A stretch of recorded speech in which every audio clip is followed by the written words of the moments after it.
कृष्णाय वासुदेवाय हरे परमात्मने प्रणतः क्लेशनाशाय गोविंदाय नमो नमः।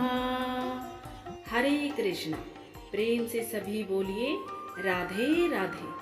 आज की इस वीडियो में आप सभी जानेंगे पावन कार्तिक मास का महीना कब से शुरू हो रहा है और कार्तिक मास में स्नान आप कब से शुरू करें, और अगर आप कार्तिक मास में स्नान कर रहे हैं तो उसके नियम क्या क्या होंगे। अगर आपको वीडियो पसंद आए तो वीडियो को ज़्यादा से ज़्यादा लाइक और चैनल को सब्सक्राइब करना बिल्कुल भी ना भूलें। तो चलिए अब आगे की वीडियो शुरू करते हैं। आश्विन माह के बाद कार्तिक का महीना शुरू हो जाता है। हिंदू धर्म में कार्तिक मास को बहुत ही पवित्र और शुभ माना जाता है। कार्तिक मास हिंदू पंचांग का 8वां महीना है। हमारे पुराणों में कार्तिक माह में धर्म कर्म, जप तप, व्रत, पूजा पाठ, स्नान, ध्यान और दान आदि करने से कई गुना पुण्य की प्राप्ति होती है। कार्तिक माह में पूरे माह तक प्रतिदिन प्रातः काल स्नान करने को कार्तिक स्नान कहा जाता है और इसका हिंदू धर्म में बहुत ही महत्व बताया गया है।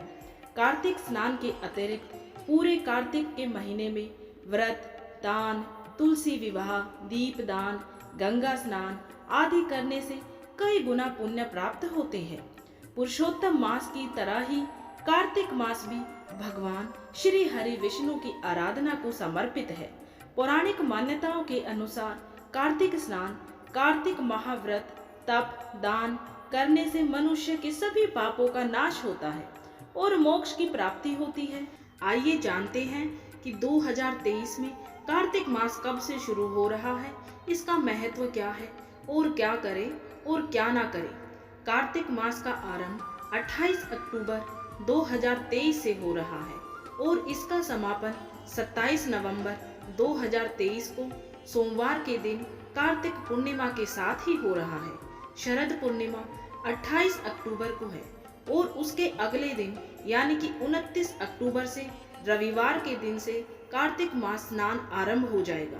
हमारे पुराणों में कार्तिक मास को बहुत ही शुभ, पवित्र और पुण्यदायी माना गया है। पौराणिक मान्यता के अनुसार कार्तिक मास में किए गए स्नान, दान, जप, व्रत, तप आदि जो भी शुभ कर्मों का कई गुना फल प्राप्त होता है। इन शुभ कर्मों के पालन से साधक को समस्त तीर्थ स्थानों की यात्रा के समान पुण्य प्राप्त होता है। कार्तिक स्नान का पुण्य सहस्त्र गंगा स्नान और 100 महास्नान के समान है। यदि कार्तिक स्नान किसी पवित्र नदी या सरोवर में किया जाए तो इसका पुण्य कुंभ में प्रयाग स्नान के बराबर मिलता है। इस महीने में व्रत और पूजन करने से जातक के सभी पापों का नाश होता है। शिव मंदिर, तुलसी पर दीपदान करने और भगवान विष्णु को पुष्प अर्पित करने से अश्वमेध यज्ञ के समान पुण्य प्राप्त होता है। कार्तिक मास में प्रतिदिन प्रातः काल तुलसी को जल देने से और संध्या के समय दीपक जलाने से घर परिवार में सुख शांति आती है। कार्तिक महीने में पवित्र नदियों में प्रातः काल स्नान करने से साधक को मोक्ष की प्राप्ति होती है। कार्तिक स्नान करने से जातक के समस्त पाप नष्ट हो जाते हैं, चाहे जो जानबूझकर किए गए हो या फिर अनजाने में किए गए हो। कार्तिक महीने में जप तप करने से उसका पुण्य कई गुना होकर मिलता है। कार्तिक महीने में मंत्र जाप का प्रभाव कई गुना बढ़कर प्राप्त होता है, इसलिए मंत्र सिद्धि के लिए ये समय सबसे उपयुक्त माना जाता है। कार्तिक माह में गायत्री मंत्र का जाप करने से जातक को सभी सांसारिक सुखों की प्राप्ति होती है। उसकी जन्म कुंडली के दोषों का समाधान होता है, उसकी बुरी नजर से रक्षा होती है और उसके साहस में वृद्धि होती है। कार्तिक माह में भगवान विष्णु का पूजन करने से जातक को देवी लक्ष्मी की कृपा प्राप्त होती है। प्रतिदिन विष्णु सहस्त्र नाम का पाठ करने से धन समृद्धि में वृद्धि होती है और सभी भौतिक सुखों की प्राप्ति होती है। कार्तिक महीने में प्रतिदिन श्री सूक्त का पाठ करने से साधक को माता लक्ष्मी की प्रसन्नता प्राप्त होती है। कार्तिक के महीने से भगवान शिव जी की आराधना करने और उनका जलाभिषेक करने से साधक दीर्घ आयु होता है और उसे आरोग्य की प्राप्ति होती है। कार्तिक स्नान की पूजा विधि के बारे में चलिए जानते हैं। प्रातःकाल सूर्योदय से पूर्व स्नान करें। हिंदू मान्यताओं के अनुसार कार्तिक स्नान के लिए यदि संभव हो तो किसी गंगा नदी में स्नान करना चाहिए।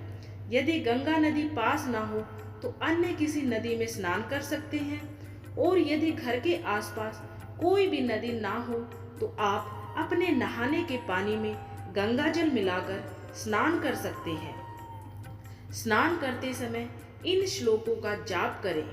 आपस्त्वमसि देवेश ज्योतिषां पतिरेव च पापम नाशाय मे देव वामनः करमभिः कृतं।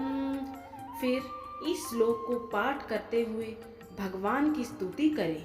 स्नान समाप्ति पर सूर्य देव को जल अर्पित करके उसके बाद इस श्लोक का पाठ करें। सवित्रे प्रसवित्रे च परम धाम जलेमं तव तेजसा परिभ्रष्टं पापम यातु सहस्त्रधा।